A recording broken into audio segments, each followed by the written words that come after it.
At my graduation, my mom saved the front row for my brother's friends, then looked at my wife and said, "You can stand in the back. These seats matter." I didn't make a scene or pull her out of the ceremony. I just let the day finish without them. And that night, I removed their names from the trip I'd booked after. By morning, my mom was calling nonstop. "Hey everyone, before we jump in, this channel has been going through a rough patch and your support right now really matters. Subscribing is free, it takes 1 second, and it helps us keep doing what we love. Thank you for subscribing, it really means a lot to us." Now let's start the video. My mother used the word matter at my graduation. She said it to my wife's face while pointing at 4 empty chairs in the front row. "These seats matter," she said. Not "these seats are taken." Not "I am sorry, there has been a mix-up. These seats matter." As if the seats had a ranking, and my wife did not meet it. As if a woman who proofread every paper, quizzed me on every exam, and sat with me through every late night of the last 2.5 years somehow mattered less than my brother's college roommate and his girlfriend, who could not spell my degree if you spotted them the first 3 letters. My name is Nathan. I am 34 years old. I earned a master's degree on a Saturday in May, and that same Saturday night, I removed my mother's name from a celebration trip I had booked 4 months earlier. By Sunday morning, she was calling nonstop. I did not pick up once, but I need to take you through the full day. Because the removal did not happen in anger. It happened in the kind of clarity that only arrives after you watch the person you love most stand behind a concrete pillar for 2 hours holding flowers she bought for you, and never once complain about it. I should tell you about the trip first, because the trip is what made the removal possible, and the trip is what made it meaningful. 4 months before the graduation, I booked a celebration vacation, a week at a coastal resort in North Carolina. Flights for the family, hotel room with an ocean view, a rental car. I found the resort during a lunch break at a job site, scrolling through reviews on a phone with a cracked screen while eating a turkey sandwich in my truck with the windows down, because the AC had stopped working in March and I had not fixed it because the money was going somewhere better. I planned the trip as a thank you, not a reward for myself. A thank you to the people who carried me through 2.5 years of kitchen table studying and midnight deadlines and a life that had been rearranged around a degree nobody in my family thought I would finish. The trip was supposed to say what I'm not good at saying out loud. I see what you did for me, and I want to take you somewhere beautiful because of it. The booking was under my name, my credit card, my airline account. 5 passengers. Me, Sarah, the kids, and my mother. I added my mother because I believed she would be proud, because I still, at 34, carried the quiet hope that my mother's love worked the same way Sarah's did, earned and returned. I was wrong about that, but I did not know it yet. I told my mother about the trip 3 weeks before the ceremony. We were at her house for Sunday dinner. The kids were in the yard. I told her between the main course and dessert, while my father cleared the plates and Tyler scrolled his phone at the table. "Mom, I booked a trip for after the graduation. A week at the coast. The whole family." Her face changed. Not a lot, but enough. The kind of change that happens when a woman who controls every outcome is surprised by one she did not arrange. "You did what?" "A resort in North Carolina. Ocean view. The kids are going to love it." She put her hand on her chest. Her eyes filled. "Nathan, that is the most wonderful thing. I am so proud of you." She said she was proud. She said it would be the highlight of her summer. She hugged me in the kitchen with dish soap on her hands and told me I was finally doing something for the family. Finally. As if the 2.5 years of earning a master's degree while raising 2 children and working full-time was not something I was doing for anyone. She did not know the trip was conditional, not on behavior, on acknowledgement, on the simple, basic act of treating the people who helped me with the respect they earned. The graduation was supposed to confirm who those people were. It confirmed the opposite. I did not go to college at 18. Tyler did. My brother walked into a university the fall after high school, the way some people walk into a restaurant. Naturally, expected. Like the table had been reserved before he was born. He graduated at 22 with a business degree and a job offer waiting. My parents threw a party. 60 people. Open bar. A banner in the backyard that said, "Proud of our graduate," in letters so large the neighbors could read it from across the street. I went to work. I spent my 20s doing electrical installations, then moved into project coordination for a commercial construction firm. I got married at 26. Sarah. She was a dental hygienist with steady hands and the kind of patience that belongs to someone who spends her days convincing nervous strangers to open their mouths. We had 2 kids by 29. We lived in a 2-bedroom apartment where the walls were thin enough to hear the neighbors argue about the thermostat every Tuesday. At 31, I enrolled in a graduate program, part-time, evenings and weekends. I did it because my job had a ceiling and the only way through it was a degree I did not have. I did not tell my family until the 2nd semester because I did not want to hear my mother say the word cute in the same sentence as my education. The next 2.5 years happened at a kitchen table. Every weeknight, after the kids went to bed, I sat down at that table with a laptop and a textbook and I studied until midnight. Sometimes later, the table had a scratch on the left side where my son had dragged a toy truck across it when he was 3. I could feel the groove with my thumb while I read. It became a habit. Read a paragraph, trace the groove. Read another paragraph, trace the groove. The scratch became my clock. When my thumb found it automatically, I knew I had been sitting long enough. Sarah sat across from me most nights, not studying, helping. She made flashcards. Over 400 of them across the full program. Handwritten, rubber-banded by subject, accounting principles, ethics case studies, statistical methods. She kept them in a shoebox in the bedroom closet. I found the box the week before graduation. I opened it. I counted 412 cards, each one in her handwriting, each one made between 9 p.m. and midnight while our children slept 10 feet away. I closed the box and put it back. I did not tell Sarah I found them. I just carried the number. 412. And that number was in my head when my mother said the seats mattered more than the woman who wrote them. 3 months before graduation, my thesis was due at midnight. The university required a hard copy submitted to the department office. The library printer broke at 10:15 p.m. I called Sarah. She drove to campus in her pajamas, stopped at a FedEx on Route 4, printed the full thesis, and delivered it to the department office at 11:47 p.m., 13 minutes before the deadline. She drove home, got back into bed, and said, "You owe me pancakes." She was asleep in 4 minutes. The degree I received on that Saturday in May exists because of her. Not entirely. I did the work, I read the books, I wrote the papers, but the scaffolding that held it all up was Sarah. Solo bedtimes, covered weekends, flashcards at midnight, a thesis delivered in pajamas. She built the structure around the degree the way you build a frame around a house. And at the graduation, my mother told her to stand in the back. 2 weeks before the ceremony, I called my mother and told her the seating plan. 4 reserved seats in the front section. I said the names clearly. You, Dad, Sarah, and Tyler. That sounds perfect, she said. I am so excited, Nathan. This is going to be a beautiful day. She agreed. She confirmed. She said the word, perfect. And then she arrived at the auditorium 40 minutes early and rearranged every chair. Saturday morning. I put on the suit at 7 a.m., dark navy. White shirt. The tie Sarah picked out the week before at a department store where she spent 20 minutes holding 2 options up to my collar and asking a sales associate for a third opinion. The tie was dark blue with a thin silver stripe. She knotted it for me in the bathroom mirror because I have never learned to do it properly and she thinks that is funny instead of tragic. The kids were with Sarah's sister for the day. The house was quiet. Our Sarah wore a green dress and the heels she had bought for the occasion.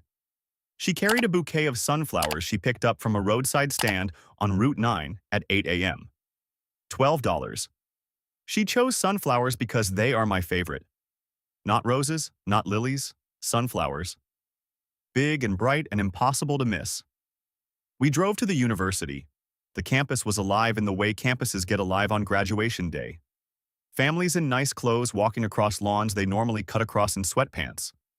Signs held by parents who had been waiting for this day longer than the students.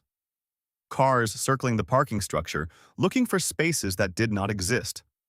We arrived at the auditorium at 9:30 a.m. The campus was humming with the particular electricity that graduation days produce.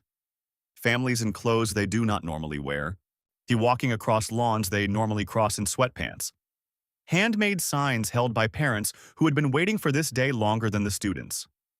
A father in the parking structure was trying to attach a balloon to his car antenna while his wife told him it was going to blow away. He did it anyway. It blew away. Everyone pretended not to notice. The auditorium was a large brick building with tall windows and the kind of front steps that make you want to take a photo whether or not you have a reason. Inside, the air smelled like floor polish and the nervous cologne of 400 families sharing a space designed for 300. Folding chairs covered in white cloth filled the main floor. A raised stage at the front held a podium, a row of faculty chairs, and a banner that read, "Congratulations, Class of 2024," in blue and gold letters, and the reserved section was in the second row. 4 seats with small cards on them that said, "Reserved, Graduate Family." I showed Sarah where they were. Row 2, seats 1 through 4. "Mom already knows," I said. "I told her 2 weeks ago." "I know. She texted me to coordinate the color of our outfits. She wanted everyone to match." "Did you match?" Sarah looked down at her green dress. "Not even a little." I laughed. She smiled. It was the last easy smile of the morning. I kissed her. I said, "Save me a good view." She held up the sunflowers. "I will be the one with these." I walked to the staging area. I put on the cap and gown. I lined up with 140 other graduates who had spent the last 2 to 3 years proving something to someone. Some of them looked nervous. Some looked bored. And I looked like a 34-year-old man in a rented gown who had not slept more than 5 hours a night in 2.5 years and was about to walk across a stage he had earned the right to be on. I did not know what was happening in the auditorium. What was happening was this. Sarah walked into the lobby at 9:40 a.m. The auditorium doors were open. Families streamed through. She could see the reserved section in the second row. 4 chairs with white cards on them. She started walking toward them. My mother stepped in front of her. Not aggressively, casually. The way a flight attendant redirects you from business class to economy. She was wearing a cream blazer and pearl earrings. Her hair was freshly set. Her shoes matched her blazer. She had arrived 40 minutes early. She had been busy. The 4 reserved seats were no longer empty. My mother sat in the center. Tyler was on her right, already pulling out his phone. Tyler's college roommate Chris was on her left. And Chris's girlfriend, a woman named Jessica or Jennifer, or something starting with J that I have never confirmed, was on the end. 4 seats. 4 people. None of them Sarah. Sarah looked at the chairs. She looked at the names she knew and the faces she did not. She looked at my mother. "You can stand in the back," my mother said. She gestured toward the rear of the auditorium with the back of her hand, the way you wave away a waiter who has arrived at the wrong table. These seats matter. 2 words that rewrote the entire morning. These seats matter. Said to a woman in heels she bought for the day, holding sunflowers she picked up at 8 a.m. Now standing in the lobby of a building she helped her husband earn the right to enter. The sentence was not an accident. It was not a mix-up. It was a policy statement delivered with the administrative calm of a woman who ranks rooms the way air traffic controllers rank runways. Some planes land first, some planes circle. Sarah did not argue. She did not cry. She did not call me. She gripped the sunflower stems tighter until the green pressed white lines into her palms, and she turned around. She walked to the back of the auditorium and found a spot behind a concrete pillar on the left side where she could see approximately 4 inches of the stage through the gap between a stranger's shoulder and the column. She stood there for 2 hours, in heels that left red marks on the backs of her ankles by the end, holding sunflowers that wilted slowly in the body heat of 400 people. She watched the ceremony through the phone screen of the man in front of her who was recording his own son's moment. She heard the names called. She heard the applause. She heard it all from behind a pillar with a 4-inch window of visibility. Tyler sat in the front row for the full 2 hours. He did not watch the stage. He watched his phone. He scrolled through Instagram. He checked a score. He texted someone back with a grin that had nothing to do with the names being called. He clapped when the people around him clapped. He looked up when the applause was loud enough to interrupt his scroll. He never once turned around to see if Sarah was in the room. My father took the fifth row, not the front, not the back, the middle. He could have given his seat to Sarah. He could have told my mother the reserved section belonged to the people I named. He did neither. He sat in the fifth row the way he has sat in this family for decades. Close enough to see. Far enough to avoid. His silence was the permission slip my mother used to rearrange the front. During the ceremony, my mother took a photo. Not of the stage, of the front row.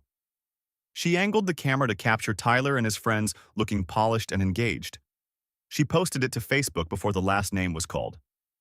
Caption: "So proud of our family today." The photo did not include Sarah. It did not include my father. It included 4 people my mother had cast for the frame she designed. The graduation photo was not a memory. It was a press release. I stood on the stage waiting for my row to be called. I looked out at the auditorium. I found the front row. I saw my mother. I saw Tyler. I saw 2 people I did not recognize sitting in seats I had assigned to my wife and my brother. I scanned the back of the room. I could not find Sarah. I looked past the middle rows, past the standing section, past the shoulders and the phones and the programs being fanned like paper fans in the heat. And then I saw it. A flash of yellow behind a concrete pillar on the left side. Sunflowers. Barely visible. Held above a shoulder I recognized even from 60 feet away. She was there. Behind a pillar. Behind 200 heads. Holding flowers she bought at a roadside stand at 8 a.m. for $12.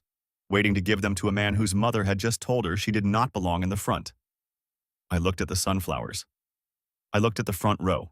I looked at Tyler's phone screen glowing in his lap. That was the moment. Not the lobby, not the sentence. The moment I saw the yellow behind the pillar and knew what it meant. The woman who wrote 412 flashcards was standing in the back of a room, invisible, while a man who had not looked up from his phone in an hour sat in her chair. My name was called 11 minutes later. I walked across the stage. I shook the dean's hand. I received the diploma. The auditorium clapped. Somewhere behind a pillar, Sarah clapped too. I could not see her.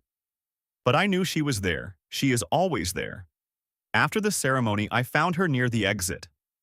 The sunflowers were slightly wilted. Her heels had left small red marks on the backs of her ankles. Her mascara was untouched because she had made a decision, even sometime in the first 30 minutes, not to cry. She handed me the sunflowers. I am so proud of you. She did not mention the seats. She did not mention my mother.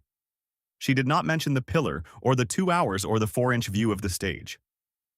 It was really nice, she said. I could see enough. I could see enough.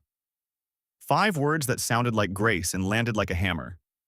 Because enough is not what she deserved. Enough is what you say when you have already decided that complaining costs more than suffering. Enough is the word a woman uses when she has spent 2.5 years building something and is willing to accept a 4-inch view of the result because the alternative is making her husband's day about his mother's cruelty instead of his achievement. I took the sunflowers. I pulled her close. I held her against my chest with the flowers pressed between us, and I did not say anything for a long time. I did not need to. My jaw was too tight, and my throat was too full, and the only thing louder than the parking lot around us was the sound of something inside me clicking into place. Not breaking, clicking, like a lock engaging, like a decision being made without words. My mother appeared behind us, smiling, already talking. That was wonderful, Nathan. The ceremony was beautiful. Tyler's friends said it was one of the nicest they have been to. She paused. She looked at Sarah. She tilted her head with the manufactured concern of a woman who is about to reclassify something cruel as something accidental.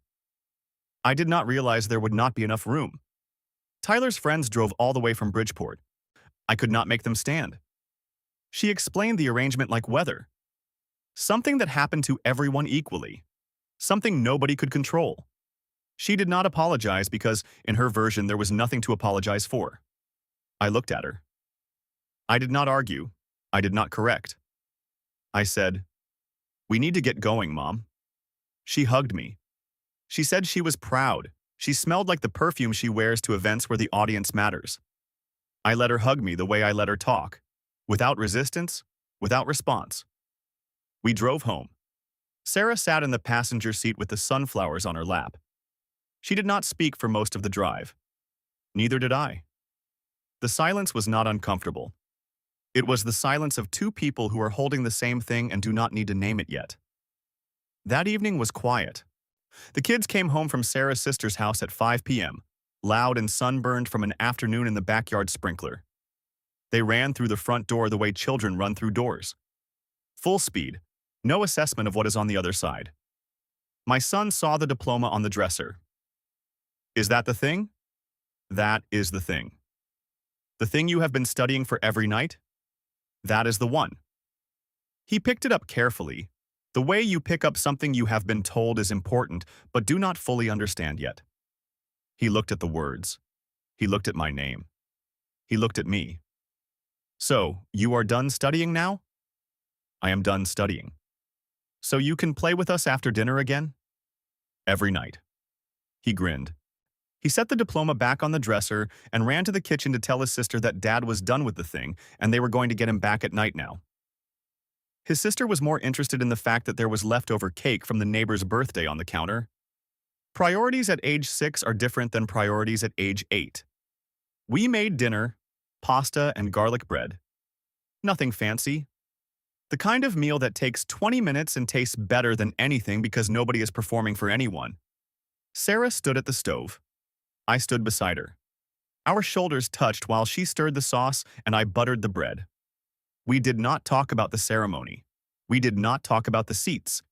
We did not talk about what happened in the lobby or the 2 hours behind the pillar or the Facebook photo that was probably already getting comments from people who thought the front row was a family portrait.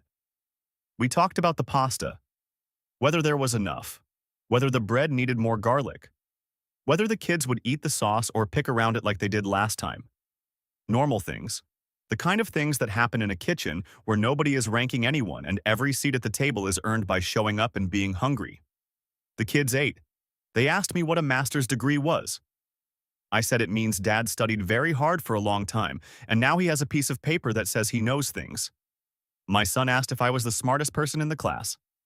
I said no. He said, but you are the smartest person in this house.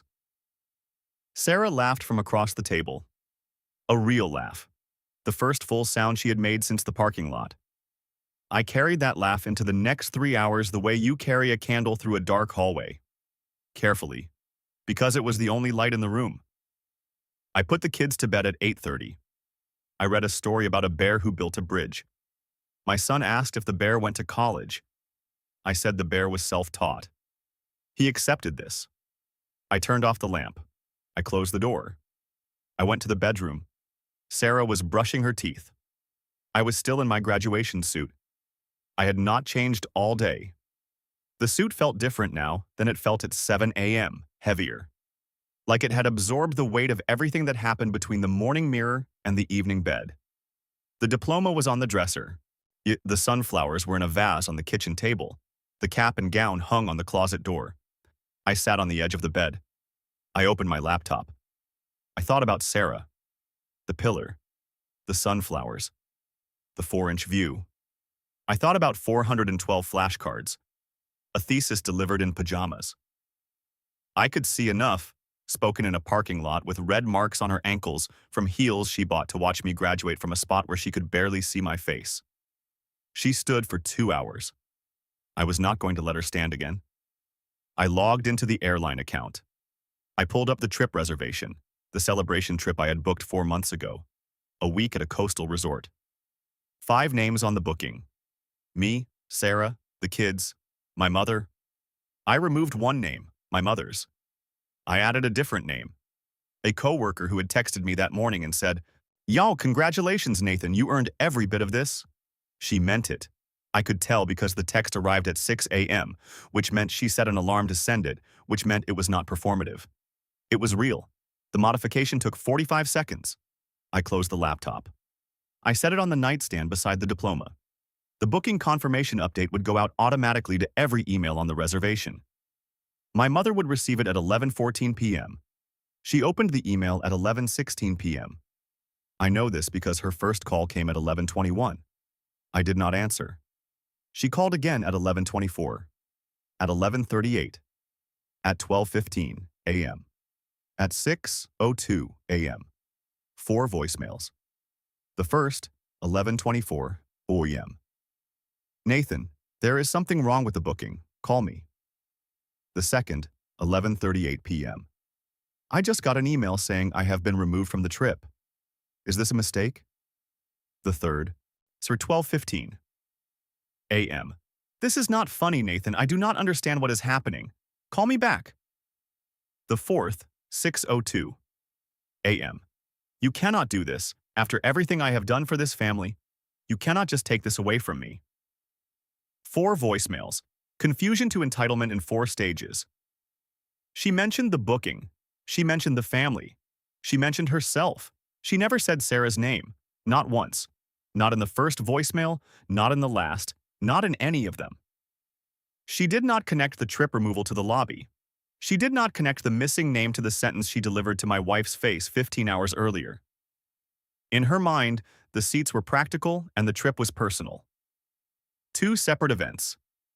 She could not see that her son connected them at 11 p.m. on a Saturday night, sitting on the edge of a bed in a graduation suit, on it with a laptop and a love letter to write.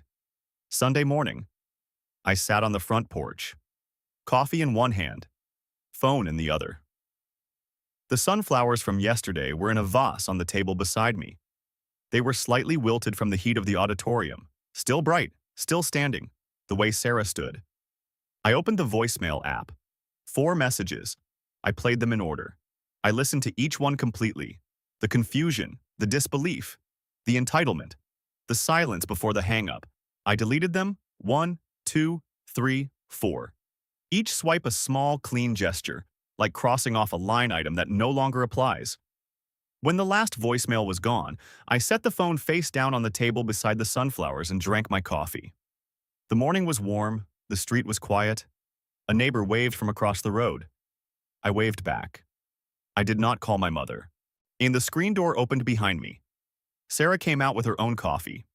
She sat in the chair beside me. She looked at the sunflowers. She looked at the phone face down on the table. She looked at me. You changed the trip, didn't you? Yeah. She was quiet for a moment. She took a sip of her coffee. She looked at the morning light moving across the porch steps. Good. 1 word. No explanation needed, no follow-up, no discussion. Just the clean final sound of a woman who stood behind a pillar for 2 hours and finally heard someone say her seat mattered too. We sat on the porch for another 20 minutes. We did not talk about the ceremony. We did not talk about the voicemails. We talked about the trip, where to eat, what the kids would want to do first. Whether the resort had a pool with a slide because our son had been asking about water slides for 6 months. The sunflowers sat between us on the table, wilted, bright, still holding. 2 weeks later, we flew to the coast. The flight was early, 6 a.m. departure. The kids were half asleep in the back seat of the car on the way to the airport, their heads tilted at identical angles, their backpacks stuffed with books and snacks and the particular collection of unnecessary items children insist on bringing to places where those items will serve no purpose. My son brought binoculars. My daughter brought a plastic tiara. Neither could explain why. Both were non-negotiable.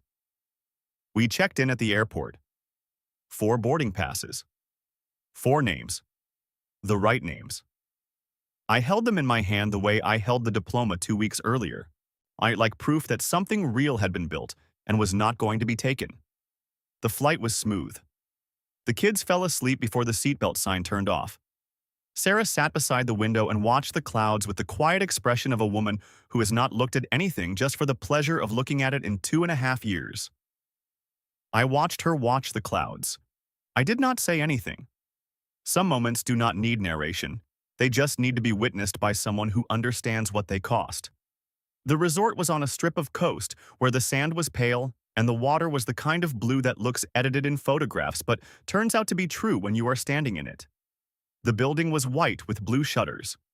The front entrance was lined with palm trees that swayed in a breeze that smelled like salt and sunscreen, and the particular version of freedom that exists only in places where nobody knows your mother's name.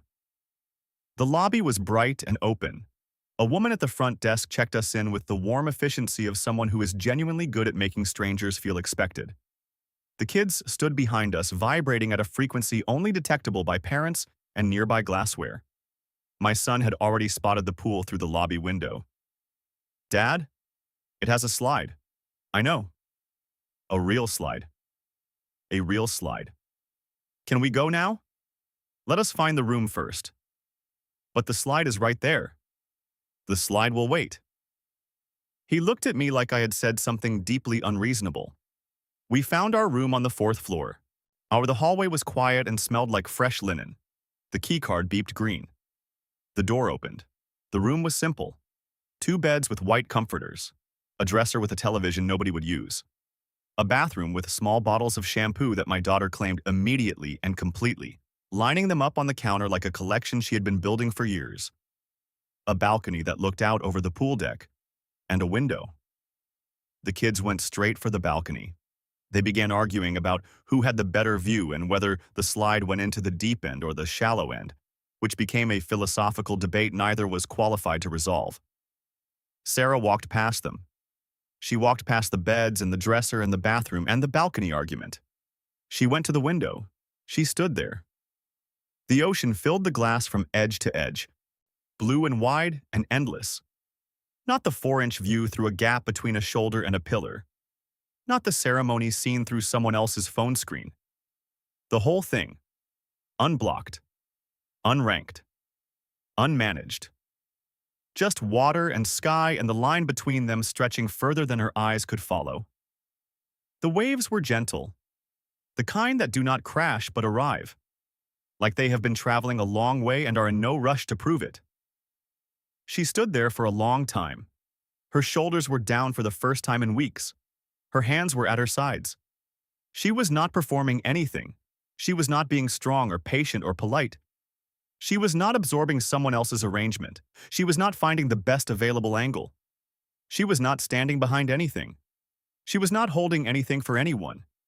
She was just a woman at a window. You looking at something beautiful, without a pillar in front of her, and without anyone telling her where she belonged. I watched her from the doorway. The kids were still on the balcony. Their argument about the slide had evolved into a debate about whether dolphins or whales were better swimmers. Neither had the credentials to settle it. Both were fully committed to winning. Their voices floated in from outside like music from a room where everything was simple and loud and exactly the right temperature.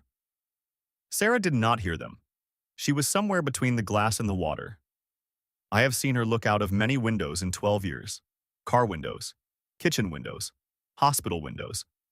But I have never seen her stand the way she stood now. Like the space in front of her was not just a view. It was an answer to a question she had been carrying for a long time without knowing she was carrying it.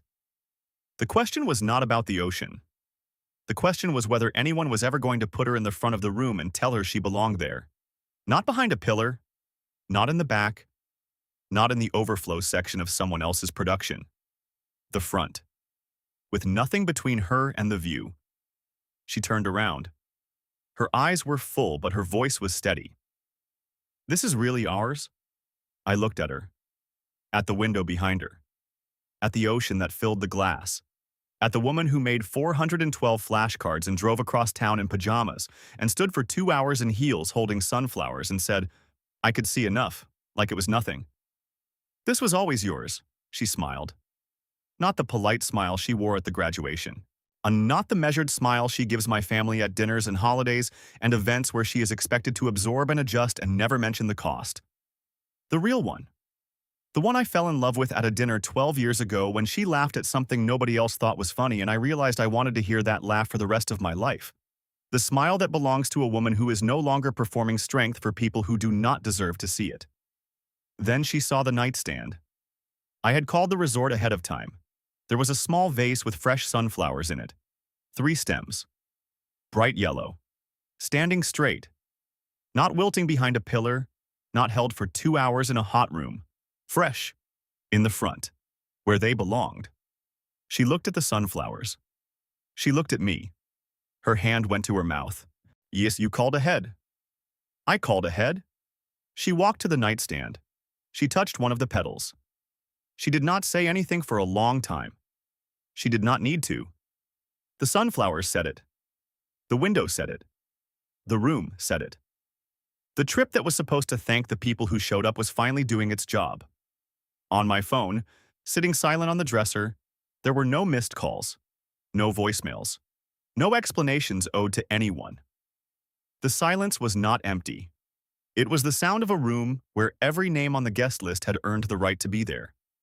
And Sarah was standing where she belonged, in the front, with a view,